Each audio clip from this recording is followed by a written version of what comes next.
This is OwlUp, where learning happens in minutes, not hours. For a deeper journey, explore all our courses at owlup.co. Now, let's dive in.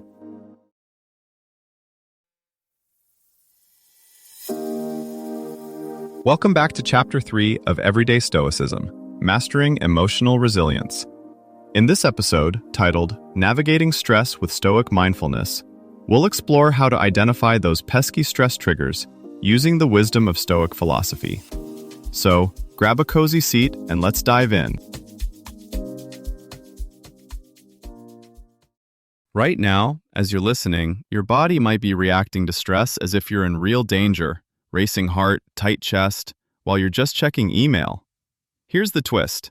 Ancient Stoic habits refined by modern psychology may calm that alarm faster than any wellness app. So if your body is overreacting to everyday life, where does Stoic mindfulness actually fit in? Think of it as a way of relating to your thoughts that's both ancient and clinically informed. Instead of trying to turn off stress, you learn to watch it, question it, and then respond on purpose. Modern research shows that when people practice this kind of targeted awareness, their biology changes too. Cortisol drops, heart rate steadies, and rumination loosens its grip.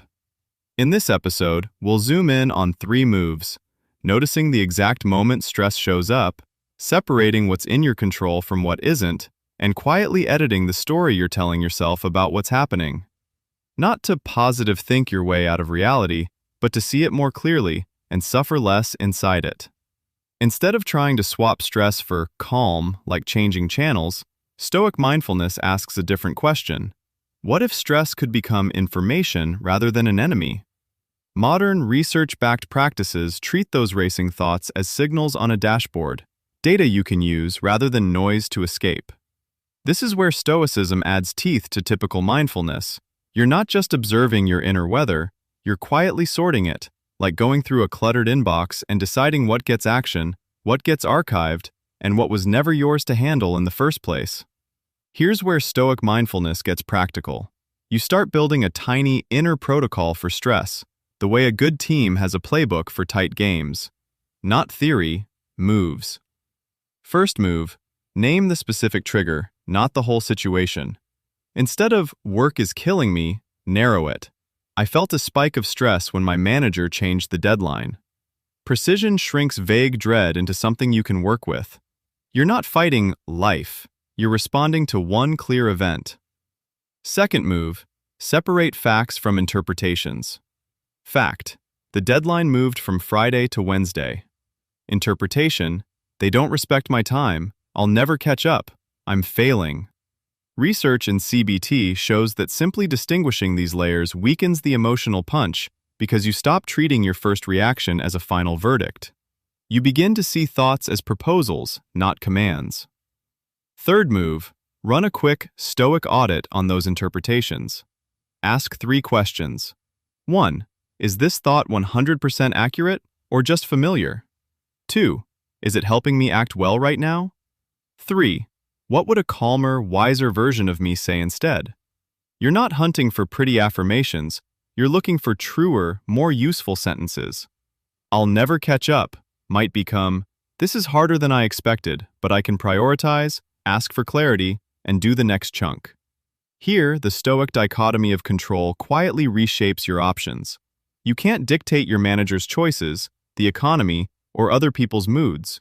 You can refine your preparation, your communication, your standards for what good effort looks like today. When you continually redirect attention toward these levers, studies suggest your perceived stress drops because your brain experiences more agency and less helplessness. Like a hiker checking a trail marker, you pause just long enough to orient. Given what's actually happening and what I can actually influence, what's the next small, dignified step? Sometimes it's sending a clear email.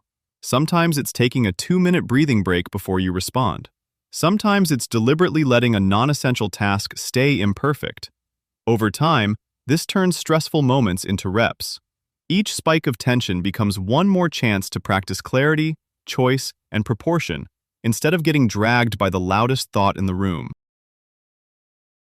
You can test this in ordinary moments, not just crises. Say you're stuck in traffic, late for a meeting. Instead of collapsing it into "this whole day is ruined," you zoom in. The trigger is the red lights and the clock. Fact: you're moving slowly and may be late. Interpretation: everyone will think I'm incompetent. The quick Stoic audit might yield: being late isn't ideal, but I can message ahead, arrive prepared, and stay focused instead of rehearsing excuses. Your body is still revved, but now that energy has a direction. Or take social stress. You send a message, see "read," and no reply. The familiar spiral starts. Catch it on the first turn. Fact: they haven't responded yet. Interpretation: they're annoyed with me. Your wiser edit: there are many reasons for silence. I'll give it time, then follow up once if it still matters. One tiny inner shift, but measured over dozens of such moments, this is how your baseline tension quietly starts to lower. You're practicing more than a coping trick, you're rehearsing a skill set the future is quietly betting on. As wearables track sleep, heart rate, and micro-stress spikes, Stoic-style prompts could arrive the moment your metrics drift, like a personalized coach. Name the trigger. Run the audit. Schools piloting this report fewer behavior flare-ups. Some HR teams see drops in burnout. Think of it as mental infrastructure, subtle, mostly invisible, but carrying heavier loads as life grows more complex. Treat this like learning a new language. At first you translate slowly, then one day you just understand. The same with these inner moves, clumsy now, natural later. Over time, you may notice not just fewer spikes, but a quieter baseline, like a city that still hums yet feels safer to walk through at night. That's the long game, not zero stress, but steadier footing. Before next week, ask yourself: 1. The next time I feel my stress spike, which specific thought can I hold at arm's length and simply observe the way the Stoics did, instead of instantly believing it? 2. In a stressful moment today, how can I practice a Stoic pause, even just 3 slow breaths, to ask, is this in my control or not?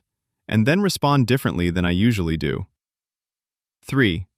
Tonight, when I replay one stressful moment from my day, what would a wise Stoic mentor say about it? And how would they advise me to handle that same situation tomorrow? This was OwlUp, your daily step forward. To keep learning with structured courses and more insights, go to owlup.co. Until tomorrow!